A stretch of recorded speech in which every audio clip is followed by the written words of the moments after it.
Instead, 3 children stopped, went back. Help the fallen. Then watch this, Jiho said. His finger pressed the control panel. A new video loaded onto the massive screen. The image showed Earth's military academy. Young adults in uniform marched in formation. They looked disciplined, strong, professional. This looked more familiar to the alien observers. Finally, real military training. The video focused on one training exercise. A squad of 8 humans crossed rough terrain. They carried heavy packs. Sweat dripped down their faces. The heat was visible in the shimmering air. This was a survival test, the video explained.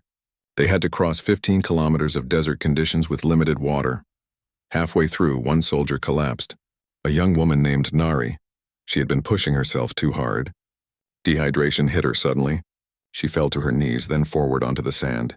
The aliens watched carefully. This was a critical moment. In their training systems, the unit would leave her. The individual's failure could not compromise the group's success. This was basic military logic. The squad leader, a young man named Seojun, stopped immediately. The timer was running. Every second counted toward their evaluation. Success meant promotion opportunities. Failure meant additional training, possibly losing their positions. Seojun made his decision in seconds. He grabbed his medical kit and ran back to Nari. He checked her vital signs, started emergency treatment. Then he did something that made every alien in the theater shift forward in their seats. He lifted Nari onto his back. All her weight, plus her equipment, added to his own load. Your squad leader is committing tactical suicide, a Krill trainer said. He cannot possibly complete the course carrying double weight in these conditions. But Seojun wasn't alone. 2 other squad members, without being ordered, divided Nari's equipment among themselves. They took extra weight, slowed their own pace.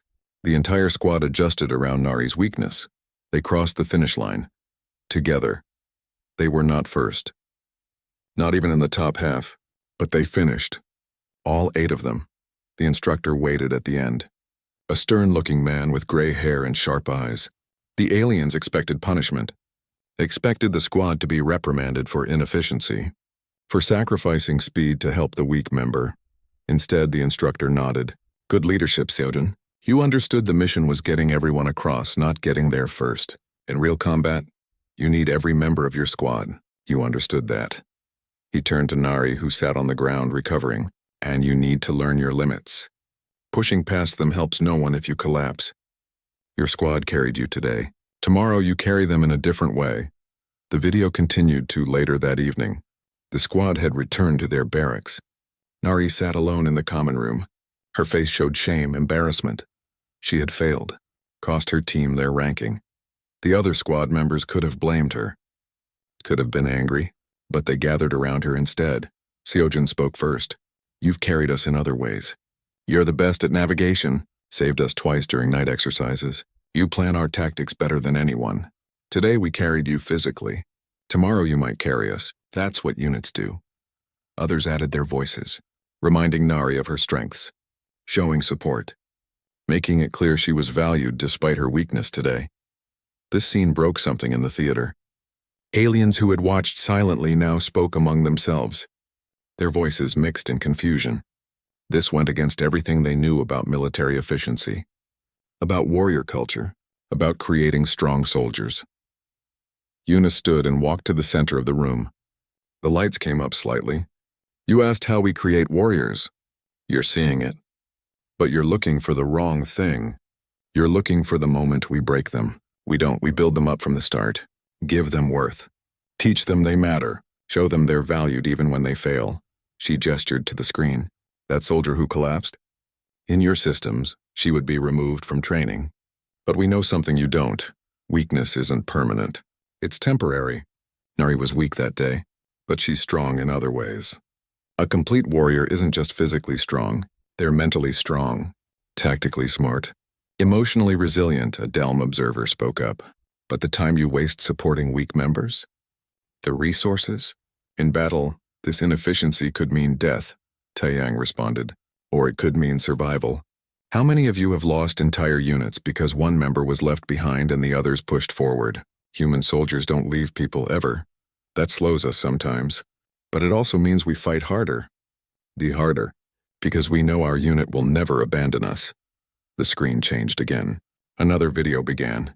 This one showed news footage from Earth. Real situations. Not training. A flood had devastated a region. Water everywhere. Houses submerged. People stranded. The video showed rescue efforts. And there, among the adults working to save lives, children helped. A 10-year-old boy named Minjun formed a human chain with adults, passing supplies to trapped families. His small hands moved quickly. His face showed determination. A news reporter interviewed him later. "Why did you help? Weren't you scared?" Minjun looked confused by the question. People needed help. Why wouldn't I help? The next clip showed a building collapse in a different city. Rescue workers dug through rubble. Teenage volunteers worked alongside them. A 16-year-old girl named Sora stayed with a trapped child for 8 hours while workers cut through debris. She sang songs, told stories, kept the child calm even though she was terrified herself. The reporter asked her the same question. "Why did you stay? You could have been hurt if there was another collapse." Sora's answer was simple. She was scared. I was scared too, but being scared together is better than being scared alone. More footage played. Refugee camps where children shared limited food with younger children. A 12-year-old boy who walked for days carrying his baby sister to safety during a conflict. Children making cards for hospital patients during a pandemic. Young people attending memorials for fallen soldiers. Not because they were ordered to, but because their parents taught them to honor sacrifice. Each clip showed the same pattern. Children who had been raised with love, choosing to show love to others. Children who had been protected, choosing to protect others. Children who had been valued, seeing value in strangers. "This is your warrior training," Jiho said quietly. Years of watching adults model behavior. Years of being taught that other people matter. Years of experiencing kindness and wanting to pass it forward. We don't create soldiers. We raise humans. And when those humans choose to become soldiers, they bring everything they learned. The screen showed one final video. A military ceremony on Earth. A young soldier received a medal. He had thrown himself on an explosive device to save his unit. Survived barely. The ceremony was formal, serious. But then the soldier was given time to speak. His voice carried through the theater speakers. People ask me why I did it, why I chose to risk my life for my squad. The answer is simple. My parents taught me that love isn't just a feeling. It's action. Every bedtime story where the hero saved others. Every time my father helped a stranger. Every time my mother stood up for what was right. They were teaching me, showing me what I would eventually choose to fight for. The soldier looked directly at the camera. I didn't jump on that explosive because I was trained to. I did it because I couldn't imagine living in a world where I let my friends die, where I chose my life over theirs. My childhood taught me that some things are worth dying for, and people I love are at the top of that list. The video ended. The theater fell into complete silence. Jiho let the silence stretch. Let the weight of what they had seen settle. Then he spoke, his voice carrying to every corner of the room. "You want to know why human soldiers refuse to abandon wounded? Because we spent their childhood teaching them that people are never expendable. You want to know why they show creativity in battle? Because we encouraged their curiosity and imagination from birth. You want to know why they sacrifice themselves for others? Because we taught them that love requires action, not just feeling." He walked to stand directly in front of Vexthor. The massive Krill commander looked down at the small human. "You break your children to make them strong," Jiho said. "We love our children strong, and they become something you can't create through pain and fear. They become warriors who fight not because they know nothing else, but because they know exactly what they're protecting." Vexthor's yellow eyes studied the human. Minutes passed. The entire theater waited. Finally, a voice broke the silence. From the back of the room, the old Krill veteran Kraish. He stood slowly, his scarred body showing years of battle. "Request permission to speak, Commander," Kraish said. Vexthor nodded. Kraish moved forward. His steps were heavy. When he reached the front, the lights caught his face fully. And the aliens nearby saw something impossible. Tears, running down the scaled face of a Krill warrior. "I have fought for 60 standard years," Kraish said, his voice rough with emotion. "I was taken from my mother at hatching. I have never known her name. I was trained in combat before I could speak. I have won countless battles. I am decorated, honored. I am the perfect product of the Krill warrior system.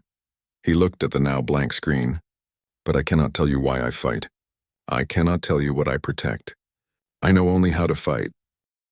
The new video showed a human child at age 7. He walked to school with other children. His backpack looked too big for his small body. The morning sun shone on the street. Everything seemed normal and peaceful. Then the video showed what happened during school hours. A larger child, a bully, approached the small boy at recess. The bully pushed him down, took his lunch. Other children watched but did nothing. The small boy came home with dirt on his clothes and tears on his face. The aliens leaned forward. Finally, combat training would begin. The father would teach the child to fight back, to strike first, to show dominance. But the father did something different. He sat down with his son at the kitchen table, 2 chairs facing each other. The father's face showed concern, but also thought. He didn't immediately offer solutions. Instead, he asked questions. What happened today? The boy explained through tears. The father listened. Really listened. He didn't interrupt, didn't judge. When the boy finished, the father nodded slowly. What do you think you should do? The father asked. This confused the alien observers. The adult was asking the child, the inexperienced one, the weak one, the boy thought. Hit him back? The father's face showed consideration, not immediate rejection. Would that solve the problem? They talked for a long time. The father explained about bullies, about how people who hurt others are often hurting inside themselves. He taught the boy words to use, ways to stand up for himself with dignity. How to seek help from teachers. How to protect himself without becoming what he feared. Then they practiced. The father pretended to be the bully. They acted out different scenarios, different responses. The boy learned not through pain, but through safe practice. The next day's footage showed the boy facing the bully again. This time he stood tall, used his words. When the bully pushed him, he didn't fight back wildly. He called for a teacher. He stood his ground. The bully was dealt with by the school. Not by child combat, but by adult intervention. This is worse than we thought, a Krill trainer said loudly. You teach children to rely on others for protection, to use words instead of strength. Jiho paused the video. We teach them that strength comes in many forms, that asking for help isn't weakness, that violence should be the last option, not the first. But in battle, Vexthor said, his voice rumbling, there are no teachers to call, no adults to intervene. Your soldiers would be helpless. Would they? Yuna asked. She stood and walked to the front. Let's continue.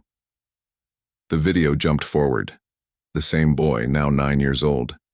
He had joined a sports team. Soccer. The first game showed him missing every shot, failing to keep up with the other players. He was clearly not good at the sport. In any other species system, this child would be removed from the team. Efficiency demanded it. The team would be stronger without him. But the human team kept him. More than that, they helped him. After practice, an older child named Doyen stayed behind. He wasn't ordered to. He chose to. He helped the younger boy practice, showed him techniques, encouraged him when he failed. The coach, a man named Coach Hyun, never benched the struggling child. He gave him chances, taught him, celebrated small improvements. You're better today than yesterday, the coach said in the video. That's what matters. Over weeks of footage, the boy improved, not because he was threatened, not because he feared punishment, but because people believed in him, because he didn't want to let them down. The video shifted again. The boy was now 12. The footage showed a family gathered in a living room. An elderly man lay in a bed that had been moved there. He was dying, the grandfather. The family gathered around him. They talked. They cried. They held hands. When the grandfather died, they grieved together, openly. The 12-year-old boy cried on his father's shoulder. The father cried too. The aliens shifted uncomfortably in their seats. Emotion. Open emotion. From warriors? From the strong? A Delm observer spoke up, her voice translated through the devices. This is the weakness we eliminate. Attachment, grief. These things cloud judgment in battle. A warrior cannot mourn fallen comrades and still fight effectively. Taeyang stepped forward. Can't they? Or is it that warriors who care fight harder to prevent more loss? The video continued. It showed the family weeks after the death. They had created a memorial. Photos of the grandfather. Stories shared. The boy spoke at a family gathering. Grandfather taught me that people are more important than things. That family means never being alone. More footage played. The boy growing into a teenager, learning to cook with his mother, fixing a car with his father, helping his younger sister with homework, volunteering at a shelter for the homeless, visiting elderly people in care homes. Each scene showed the same pattern. Adults teaching through example. Children learning not through fear but through love, through seeing good behavior and wanting to repeat it. At age 15, the boy faced another challenge. A girl he liked rejected him. He came home devastated, his heart broken. The mother sat with him. She didn't tell him to be strong, didn't mock his pain.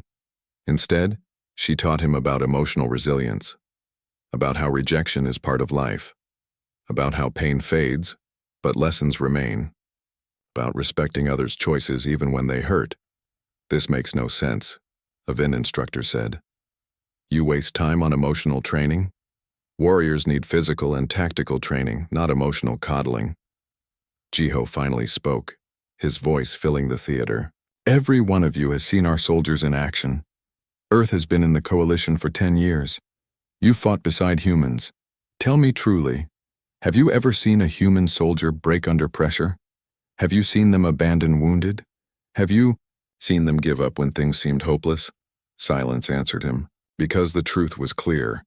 Human soldiers were known for their impossible determination, their refusal to leave anyone behind, their creativity in desperate situations, their ability to keep fighting when all logic said they should surrender. This emotional training you mock, Jiho continued. This is what creates that. A soldier who understands fear can master it. A soldier who knows love will protect it. A soldier who has experienced kindness will fight to preserve it for others. The video moved to show the boy at 16.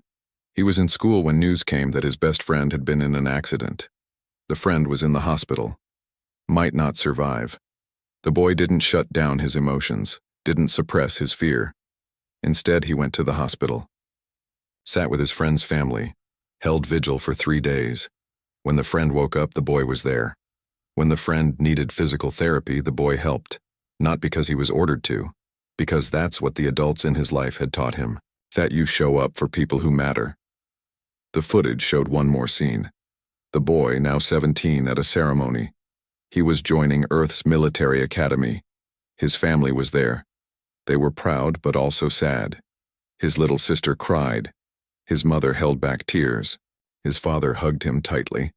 The boy's face showed determination, but also something else. Love for the people he was leaving, understanding of what he was choosing, clear knowledge that he was volunteering to protect these people and others like them. This is your warrior, Jiho said. Not broken as a child and rebuilt, not conditioned to know only violence, but raised with love and choosing to fight to protect that love for others. A voice came from the back of the theater, deep and rough.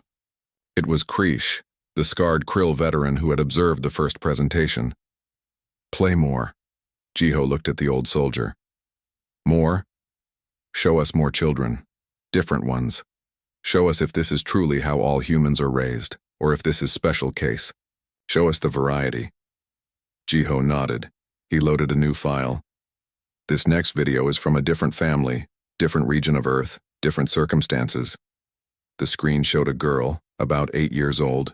She was in a hospital, cancer patient, bald from treatment, weak from medicine.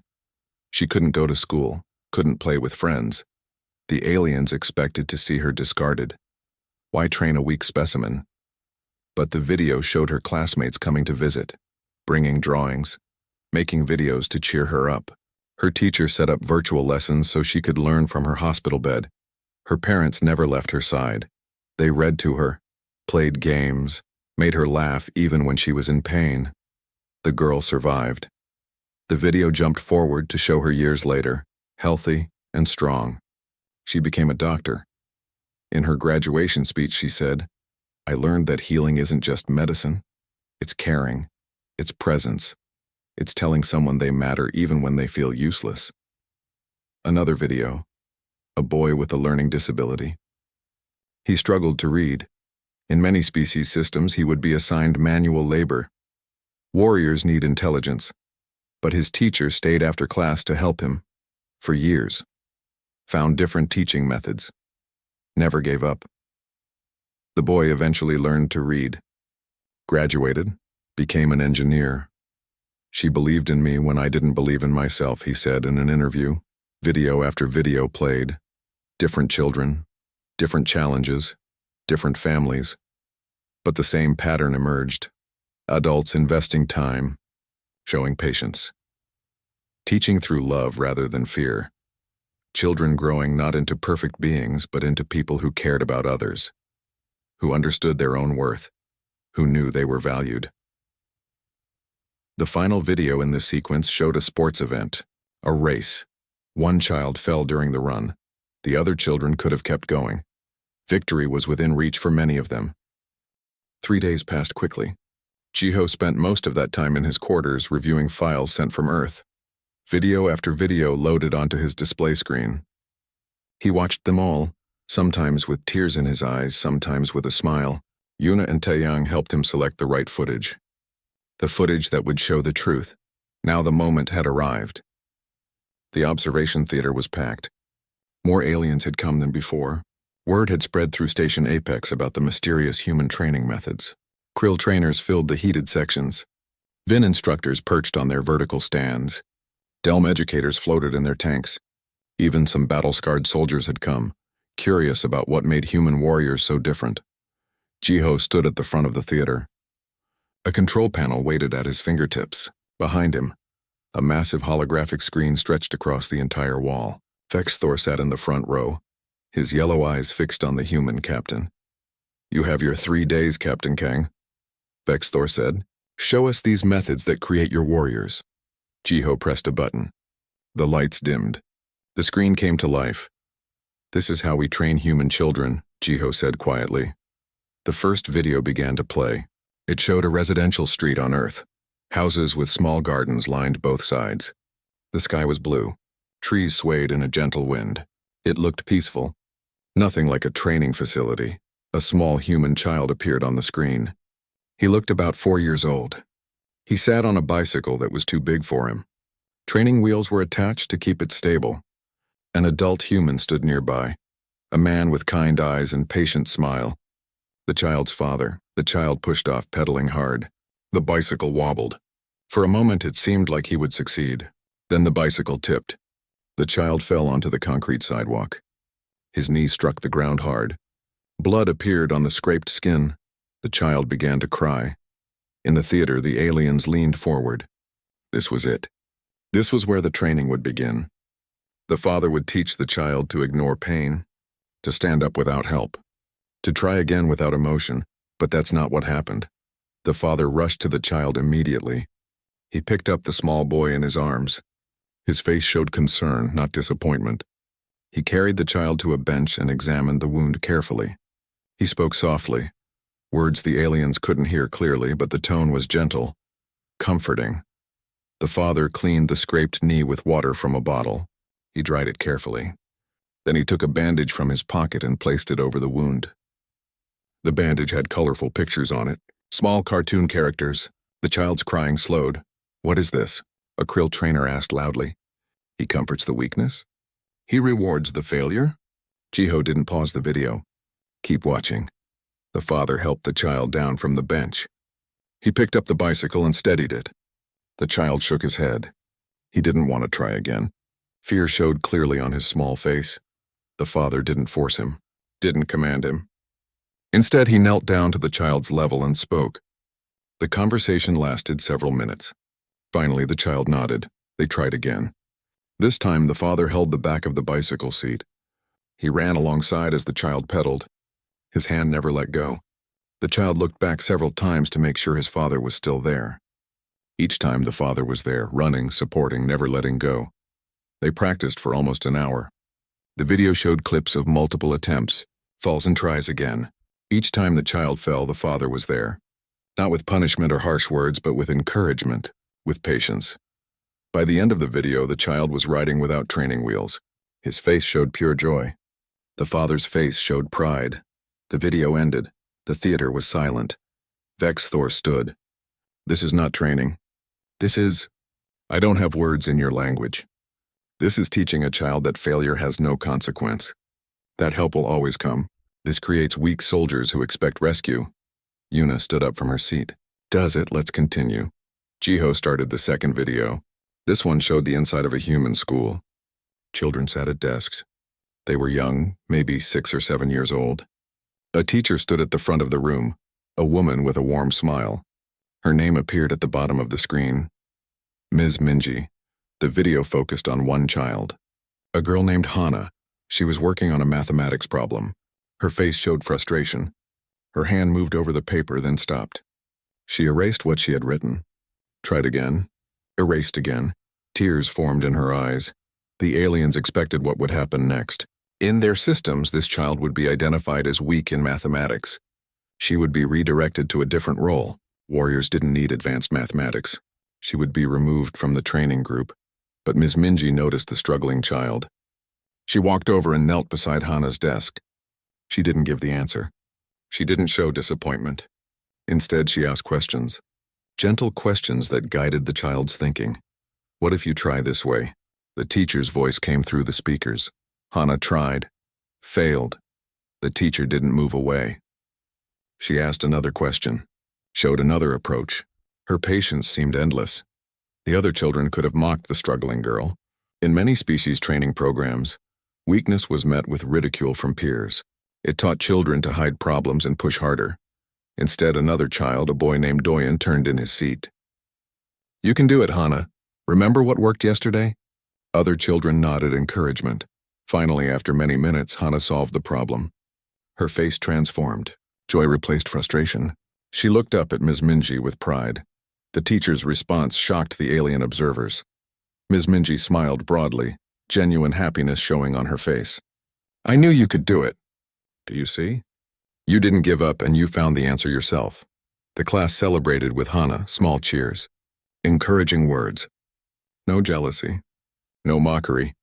A VIN instructor's voice filled the theater, sharp with disbelief. They celebrate individual success? They assist the weak link? This compromises unit efficiency. The strong ones could have moved ahead, but instead they waited for the slow one. Taiyang stood. His voice was calm but strong. The strong ones learned something more valuable than mathematics that day. They learned to help their unit, to value every member, to celebrate others' success as their own. This is foolishness, another alien said. Warriors must be competitive.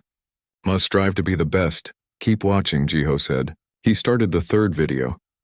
This video was different. It was compiled footage showing one human child growing over many years. The timestamp showed the progression. Baby, toddler, young child, older child. As a baby, the human could barely walk. He fell constantly. Every few steps he tumbled down. But each time the parents encouraged him. They didn't punish the falls. They celebrated each successful step. The home showed something interesting. The parents had covered sharp corners with soft padding. They had put gates across dangerous stairs, but they hadn't removed all danger. The child touched a warm stove once, not hot enough to burn badly, but warm enough to learn. The parents didn't punish his curiosity. They explained cause and effect. At age 3, the child had nightmares. The video showed him crying in bed at night. A parent, the father, came into the room. He didn't tell the child to be brave, didn't mock the fear. Instead, he sat beside the bed. For hours. The father spoke softly. We all have fears. Everyone does. Being brave doesn't mean never being scared. Being brave means being scared and doing it anyway. At age 5, the video showed the child's first day of school. He didn't want to go. He clung to his mother. Fear showed clearly on his face. The mother didn't force separation. She didn't teach him to suppress emotion. Instead, she walked him inside the building, introduced him to the teacher, promised to return, and she did return, every single day, until the child felt safe. The video continued through more years, more challenges. Each time, the human adults responded not with harshness, but with guidance, with love, with patience. The aliens watched in growing confusion. This wasn't warrior training. This was something they had no name for in their languages. Vexthor's voice cut through the silence. "Stop the video." Jiho paused the playback. The frozen image showed the child, now about 9 years old, smiling at a soccer game. The Krill commander stood slowly. His massive form seemed to fill the entire theater. "Captain Kang, you show us children being protected, sheltered, given endless support. You show us weakness being tolerated, even encouraged. And you claim this creates warriors?" Jiho met the commander's eyes. "I claim this creates humans. Whether they become warriors is their choice. But when they do choose to fight, they fight for something real, something worth dying for." "Show me," Vexthor demanded. "Show me these soft children facing real danger. Show me how this creates effective soldiers." Jiho's hand moved to the control panel. "I will, but first you need to understand what we're teaching them." "Because it's not what you think." He pressed play. The next video began. The massive doors of Station Apex slid open with a hiss that echoed through the metal corridor. Captain Jiho Kang stepped inside, his boots clicking against the polished floor. Behind him walked Lieutenant Unipark and Sergeant Taeyang Lee, both carrying standard Earth Defense Force equipment bags. The three humans looked small compared to the towering aliens that filled the station's main hall. Station Apex was the pride of the Galactic Coalition. Built in neutral space, it floated between star systems like a massive steel flower. 12 different species had sent their best warriors here for one purpose: to learn from each other, to become stronger together, to create the perfect soldier. Jiho looked around the arrival bay. Everywhere he turned, he saw aliens. Some had scales that gleamed under the artificial lights. Others had feathers that rustled when they moved. A few looked like walking insects with too many legs to count. The humans were not the strangest species here, but they were certainly among the smallest. A heavy footstep made the floor vibrate. Jiho turned and came face to face with a creature that stood nearly 3 meters tall. Its body was covered in dark red scales, and its eyes were yellow with vertical slits. When it opened its mouth to speak, rows of sharp teeth became visible. "Captain Kang of Earth," the creature said in a voice that sounded like grinding stones. "I am Commander Vexthor of the Krill Empire. Welcome to Station Apex." Jiho saluted in the human way, then performed the Krill gesture of respect that he had studied before arriving. Vexthor's eyes narrowed slightly, which Jiho had learned meant approval among the Krill. "Thank you, Commander," Jiho replied. "My team and I are honored to be here." Vexthor led them through the station. As they walked, he explained the facility's purpose. "For too long, each species has trained its warriors separately. We waste time learning the same lessons. The Coalition has decided this must change. Here we will create a standard, one method of training that all species can use."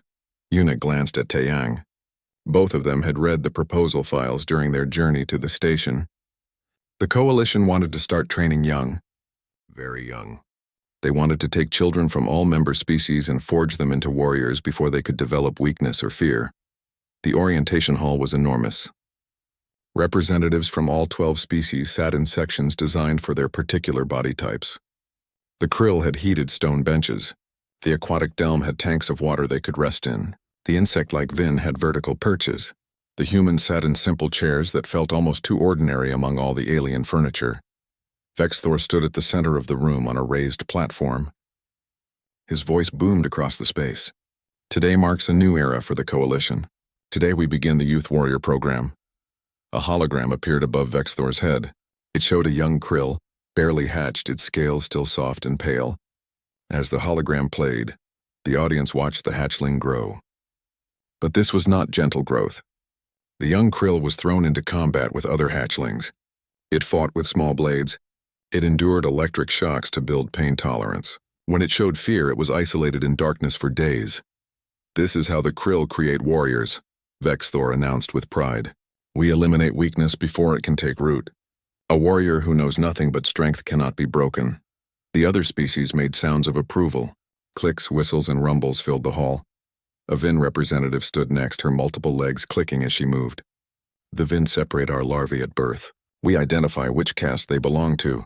Warriors are chosen by genetic markers. They never know the softness of the nurturing chambers.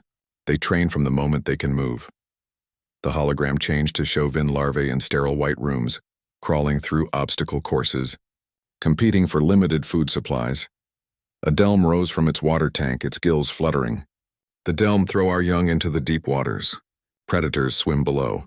Only those who learn to swim fast and think faster survive. The weak become food. The strong become warriors. More approving sounds echoed through the hull. One by one, each species shared their methods. All of them were harsh. All of them involved pain, fear, and elimination of the weak. The pattern was clear. Across the galaxy, warriors were made by breaking children and rebuilding them into something harder. Finally, Vexthor turned to the human section, his yellow eyes fixed on Jiho. And what of Earth? Humanity's military reputation is impressive. Your soldiers show unusual qualities. They refuse to abandon wounded companions even when tactically foolish. They solve problems with strange creativity. They sacrifice themselves for others without hesitation. The commander's scaled head tilted. These are not natural warrior traits. They must come from intense conditioning. Tell us, Captain Kang, how do humans forge such warriors? At what age do you begin training? What methods break them of weakness? The entire hall fell silent. Every alien eye, antenna, and sensory organ focused on the three humans. Jiho stood slowly. He looked at Yuna and Taiyang, then back at the assembled aliens. He thought about his own daughter back on Earth. She was 7 years old. She loved drawing pictures. She was learning to ride a bicycle. She cried when she scraped her knee. She laughed when her father told silly jokes. We don't, Jiho said simply. Confusion rippled through the hall. Vexthor's scales shifted, a sign of puzzlement. You don't what, Captain? We don't forge warriors the way you do, Jiho explained. We don't train children for combat. We don't condition them for pain. We don't eliminate the weak ones. A krill trainer in the audience stood up, his voice sharp with disbelief. Impossible. Your soldiers are among the most effective in known space. This capability must come from somewhere. You cannot create warriors from soft children. Yuna spoke up, her voice calm but firm. Our warriors were soft children. All of them. The hall erupted in noise. Aliens spoke over each other in a dozen different languages. The translation devices struggled to keep up. Vexthor raised a clawed hand for silence. Explain yourself, human, the commander demanded. Jiho took a breath. Let me show you instead. Give me 3 days. I'll request footage from Earth. Then you can judge for yourselves how humans raise their young.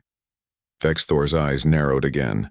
But this time Jiho couldn't tell if it meant approval or suspicion. Very well. 3 days. Then you will present your methods to this council. If they prove inadequate, Earth will adopt the coalition standard for the Youth Warrior program. The weight of that statement settled on Jiho's shoulders. If he failed to convince them, Earth's children would be taken into this program. They would be subjected to the same harsh training he had just witnessed. His daughter would be torn from her home, placed in combat scenarios, taught that weakness meant death. 3 days, Jiho agreed. As the orientation session ended and the different species dispersed, Taiyang moved close to Jiho. Sir, can we really convince them? They've all built their entire military systems on breaking their young.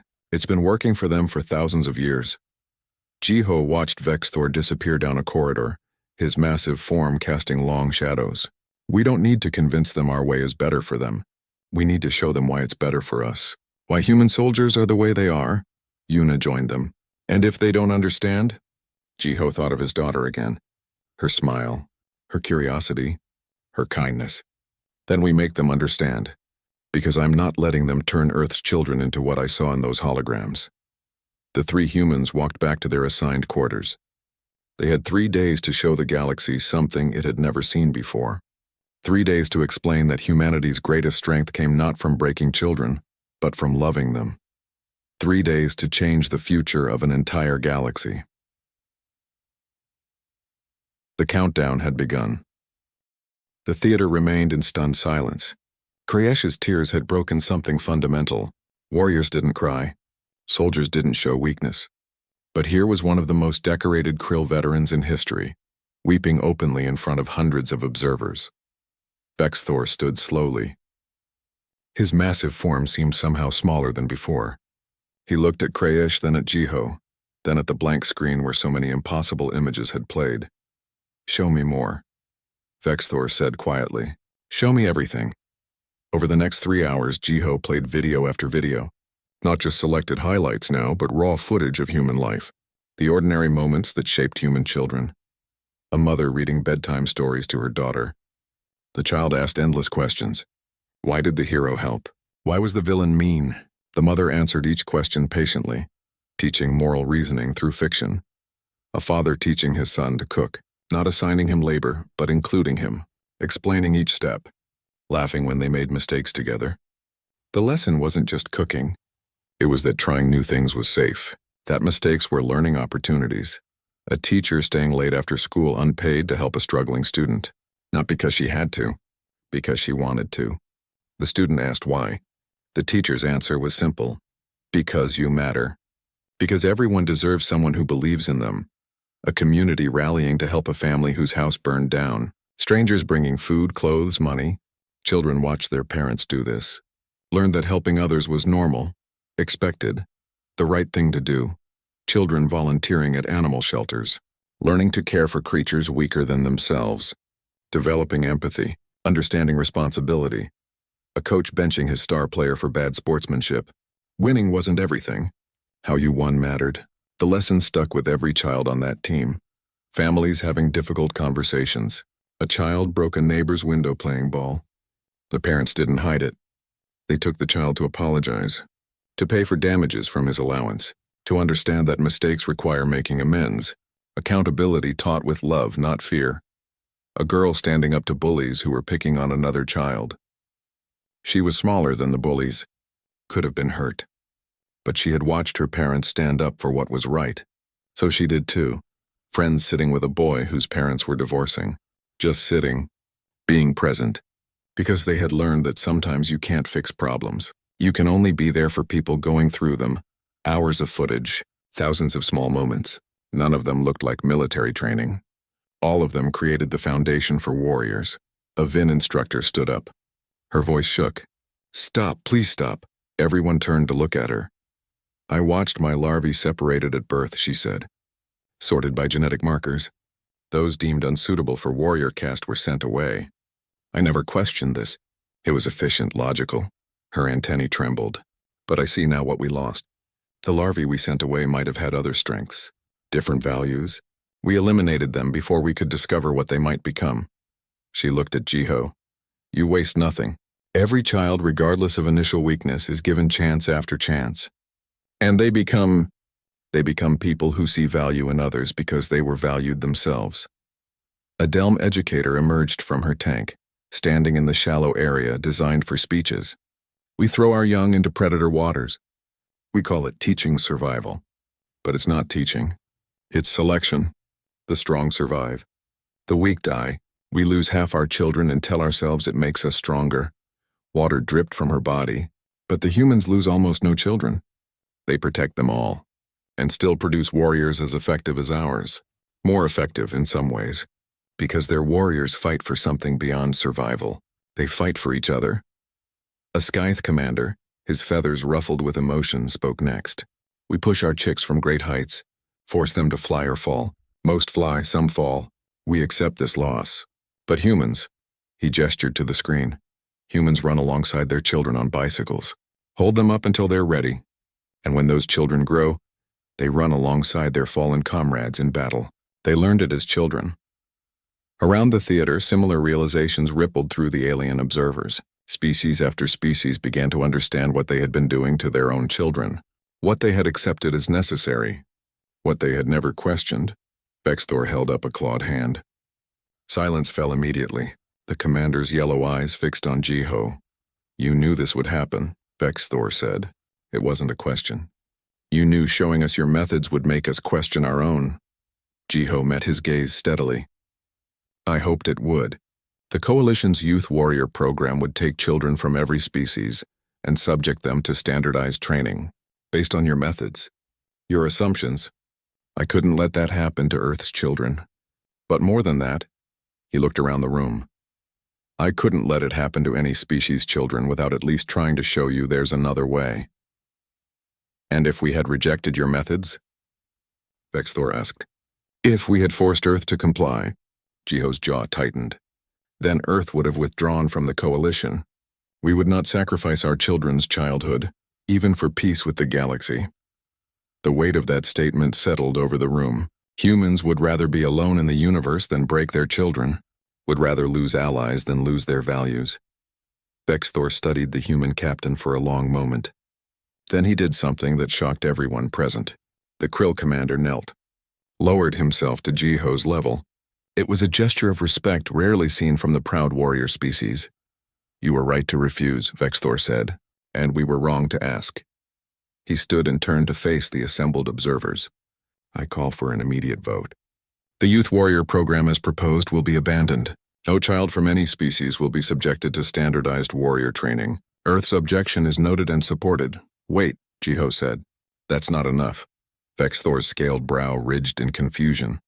What more do you want, human? Jiho walked to the center of the room. Don't just abandon the program. Replace it. Learn from what you've seen. Not to copy humans exactly, but to find better ways for your own species. To question the methods you've accepted for thousands of years. Yuna joined him. The Krill method of taking hatchlings immediately. Maybe some contact with parents wouldn't weaken them. Maybe it would give them something to fight for. Taeyang added his voice. The Vin-cast separation? Maybe genetic markers aren't everything. Maybe some larvae could surprise you if given different opportunities. The Delm survival trials, Jiho continued. Maybe you could reduce the danger while still teaching swimming and survival. Lose fewer children, waste less potential. He looked around at all the species represented. We're not saying you need to raise your children exactly like humans. Your species are different. Your needs are different. But ask yourselves, are you creating warriors or are you just eliminating weakness? Are you teaching or just selecting? Are you building soldiers who know why they fight? The room erupted in discussion. Aliens spoke to each other in their own languages. Debates started. Arguments broke out. But they weren't fighting. They were thinking, questioning, considering possibilities they had never imagined before. Kriesh approached Jiho.